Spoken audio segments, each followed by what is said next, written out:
With great pleasure, the star of DreamSpeaker here all the way from Vancouver, Ian Tracey. Ian, hi. Hi. I can hold a hand. He's really alive, folks. I think that's what, after that film. That's some picture, young man. Thank you. What's it like for you to see it again? It's quite an experience, I guess, even though you were in it and know all the secrets and tricks of it and everything. Yeah, it was pretty surprising to see what it's like when it was all finished. Yeah. That was quite a while ago, though.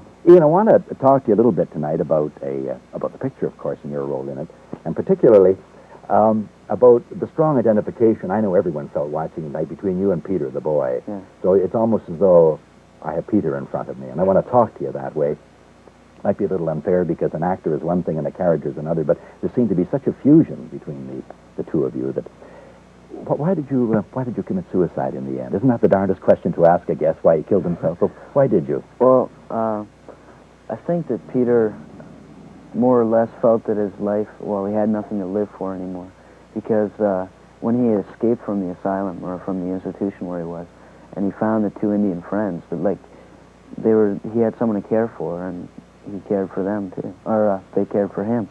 And that's something he didn't have earlier on. And when that was taken away from him, when he was put back in the institution, it was all over for him. It was back to the old ways. And the old Indian was dying, and he could feel that because of the spiritual connection that they had between them. He could feel that the old man was dying.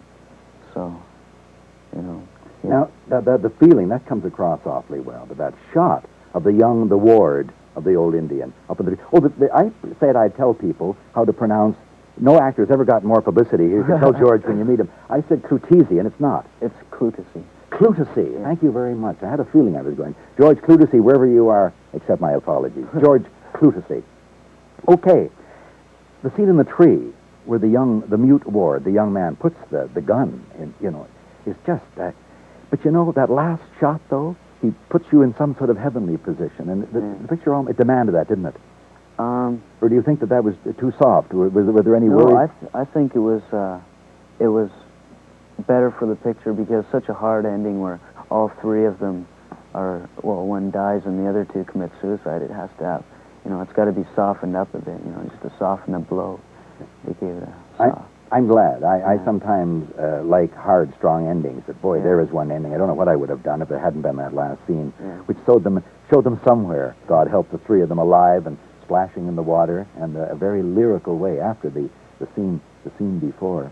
Why were you setting fires to things, Ian? I think then again it's where he had a lot of trouble at home, and his mother is not around all the time, and then she's with different men and she's not, a real good mother. And I think she more or less just had a kid because that's what a lot of parents these days and a few years ago, they thought that they just had to have kids because it's part of life, and there's a lot more to it. And I think he felt sort of left out, and he had nothing. This is one way to get some attention. Get some attention, right? Yeah. And maybe he thought that if he set fires and B&Es and stuff like that, that he could somehow force his mom to stay home and keep an eye on him, or get some people around him. You're expressing yourself very well. How did you, as Peter, feel about parents, specifically or generally in the film? Mom and Dad in that film, compared to your own attitude toward your own. I never really thought about that. No, because the way he was really mature for his age. Yeah. Just from being on his own so much and having to do for himself a lot. And as Peter, I don't know. I just didn't think of it too much because the picture doesn't make that as the big emphasis. I know. Yeah. And again, you're only doing what appears on that screen, aren't you? Yeah. Or at least what finally appears on the screen. Was much cut out of it that you can remember? I'm not too sure. You wouldn't know too much about that. Well, you went to the institution. We saw that at the beginning. Again, treating you as Peter, Ian. I'm going to be calling you Peter before the evening's finished. Why did you run away, really, from that institution? Why? Well, you can tell by the ways that he puts his knife and fork all tidy, and he knows what he's to do, and you can sort of tell that he might have been there before, and he knows what it's like. He has no friends there. he fights with them and argues with them. He doesn't like the counselors, and he has nothing there. Again, like, he's got nothing anywhere. And it's, I don't know, it'd be pretty hard on a little kid. Yeah. So I think he just wants to get away.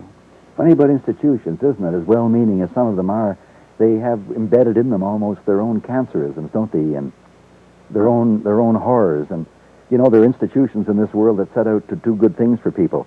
And yet, by the very nature of the institution, they sort of restrict and clamp down. They kill freedom. They suppress. They do all kinds of wrong things for which they were never intended. Yeah. There's a lot of, I don't know, I haven't studied on it or anything. I'm darn glad you haven't studied. You express, as I said before, you express yourself very well, son. Keep going. Any other thoughts about that institution? Because you were in one, weren't you, for the filming of those scenes? Yeah, for part of it. Yeah. It really was one, wasn't it? Or was it built? Yeah, it's a place called Colony Farm by an institution called Essendale. But this one is Colony Farm across the road. It's for criminally insane people, first, second, and third. How did you learn that you could trust the old Indian DreamSpeaker and his mute ward? I think at first he couldn't, but after, like, the Indian, if Peter wanted to go, the Indian just let him go. The younger one wanted to hold him, but the George, the older DreamSpeaker, he didn't want to keep him. He wanted him to stay, but he wouldn't force him. And that is one way that, I don't know, you can trust someone. He's giving them freedom. Yeah. But you were learning from them too, weren't you? Yeah. You really, almost the first time, any disabilities that you had. I think they took time to teach him, and they took time to talk with him and explain things. That's another reason why I think he trusted him. Mm-hmm. Yeah. How did you feel, Ian, when the Mounties picked you up? Boy, I'll never forget that part of the picture. It was like a room closing in around me as a viewer watching it. And they take you back where you came from, your feelings and emotions. Yeah.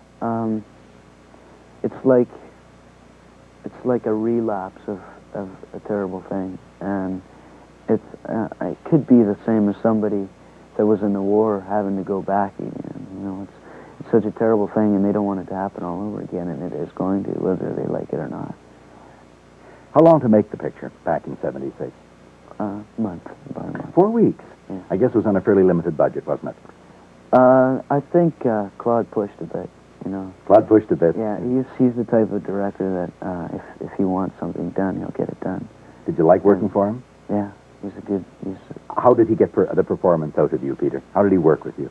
I don't know, he's such a clever man. Like, he can... He hypnotized you. Not that, it's just...